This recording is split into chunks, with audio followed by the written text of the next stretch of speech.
Good morning, everyone. Most of you may know me. My name is Ruby Urban, and we are going to be learning how to make communion bread today. The recipe I have came from a lady that was in our church a long time ago, and she has shared this recipe with many people.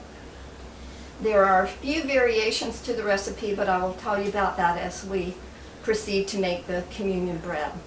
First of all, we're going to start off by preheating our oven to 350 degrees.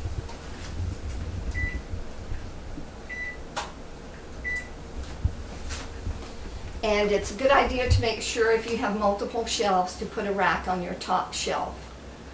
All right, we will start making our communion bread, which is actually a little bit more like a cracker than actual bread.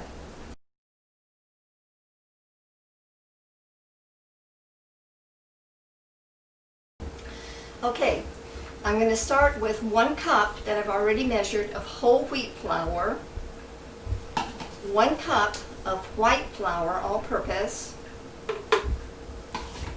and a teaspoon of salt. With a whisk or a fork, I'm going to incorporate all of this so we don't get one taste of all salt. And then just make a little well in the middle of the bowl. And to that I'm going to add a half a cup of cold water. And on a day like today when it's very hot, it's a good idea that it's very cold. And a half a cup of vegetable oil. Now you can use olive oil if you have it, but some people don't always have that. Then we're just going to gradually incorporate the flour mixture into the wet mixture. Just takes a little while for it to all come together. You don't want to do it too quickly or you may wind up with some big lumps of flour. Now when you go to make this with your family, if you want to, I'm making a full recipe. You could cut this in half and then just make a half a recipe in order to have communion with your family. This is a good recipe too to use with children. They just love getting their hands in the dough, and there are a few steps that they might enjoy doing. Once it begins coming together, then I go in with my hands, and before I did start, I did wash my hands, so then we're just going to knead it together a little bit to incorporate everything. You don't want to work the dough too much. Okay. Now I'm going to put it onto my sheet here. And I'm going to just kind of pull it into the middle. Almost like making bread. But truthfully, this is almost a little bit more like pie dough. I'm going to shape it into a nice bowl.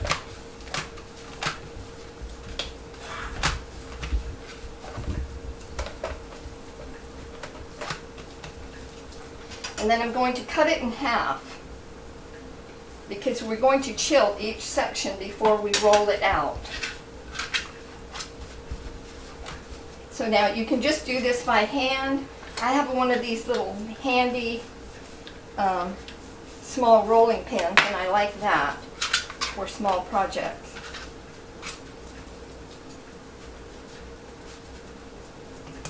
I'm going to come over here,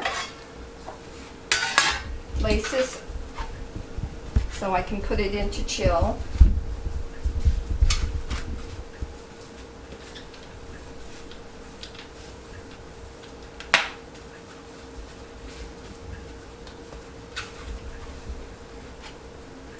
Wash my hands quickly. Just cover it with a little saran wrap. And you want to chill it for at least 15 minutes. In this very hot weather, you may want to do it even 20. Okay, I'm going to place it in the refrigerator.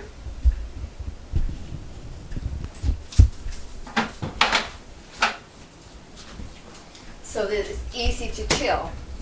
As it happens, last night I made an extra one that is now already chilled, so we can go on to our next step of rolling it out.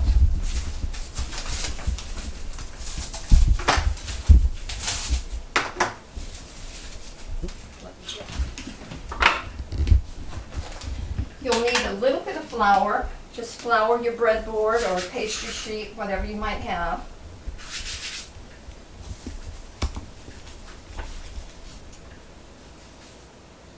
And I put a little on my rolling pin too. Now you can use a large rolling pin or you can use a smaller one. Because my dough is nicely chilled, I think I'm just going to go with the larger one. Try to keep it real even, and you want to roll it pretty thin. Probably about 1/8 of an inch.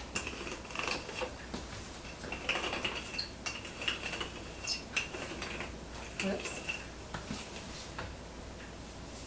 You don't want to add too much flour because that'll change the structure of your mixture here.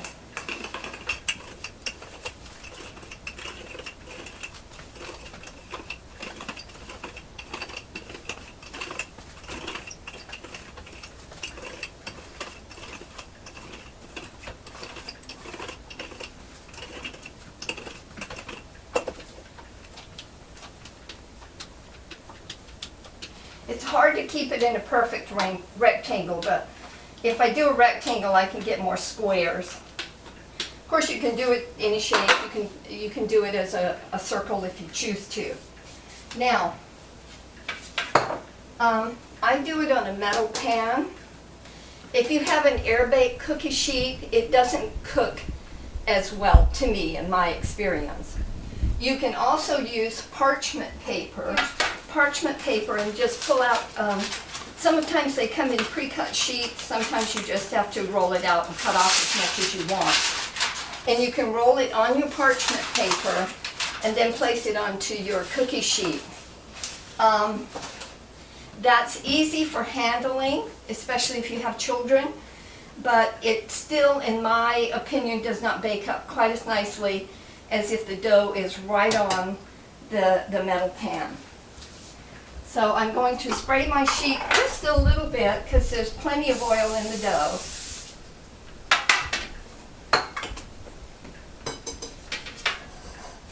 This is the tricky part when you don't have a lot of space. So I'm just going to roll it up on my rolling pin.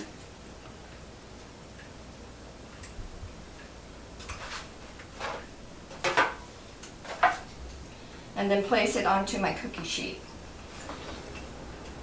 If you have a smaller rolling pin, you can actually roll it out on your cooking sheet, but mine is just a little bit too big and the roller doesn't actually connect with the dough. Now we have to score it, and there are different ways you can score it. You could just use a knife and free cut it. I've used a pizza cutter before. When you score it, you don't want to go all the way through, but you do need it deep enough that you'll be able to break it apart easily. So what I've done, since I've made it a number of times, I, believe it or not, have a little sewing tool and a plastic ruler. So I just do it that way. And even though I'm doing squares, you can do it any way you want.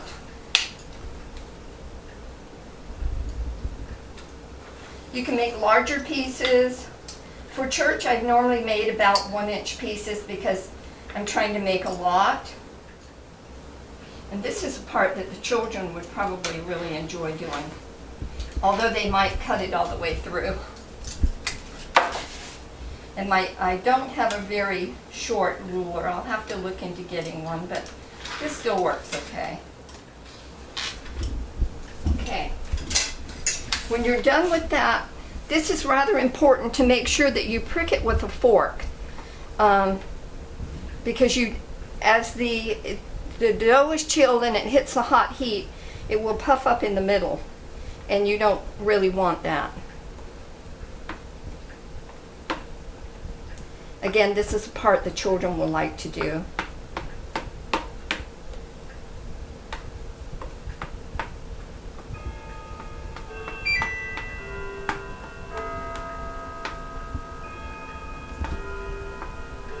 Especially in the middle is where it will puff.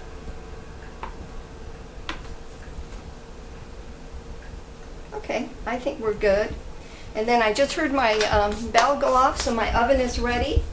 And I'm going to put it into the oven for 13 minutes. And then I'm going to check it. 13 to 15 minutes, about the average time, depending on how thick you rolled it. But do be careful that you don't burn it. So let me set the timer, and we're good. Okay, let me clean up my mess a little bit, and then I'll show you what it looks like when it's all done. All right, this is roughly what it will look like.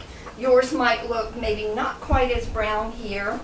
Sometimes it's hard with whole wheat flour. You have to be careful because it's dark, so it's not as easily to read by visually whether it's done or not. But you let it cool completely. I usually, when I take it out of the oven, I put it onto a wire rack, and that way it gets air underneath. But then you just break it up into pieces. And this is where your perforations come in handy. They don't have to be perfect. I know when we make it for communion for church, we usually leave some pieces that are not broken so that the pastor and the elders, the pastor will break the bread. Like I said, it's very much like a cracker. Some people make it and they don't roll it out as thin as I do. There's no right or wrong with that. So I just break them up and then put them in store them in an airtight container.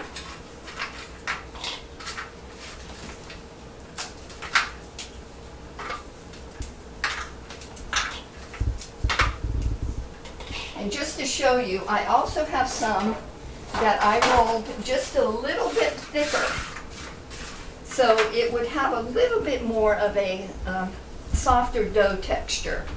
So if you prefer not to have it more like a cracker, then you can have it more like soft dough. But it is fully cooked. And that's about it. Again, store it in an airtight Tupperware or a tin. I like a metal tin if you have those. That's good.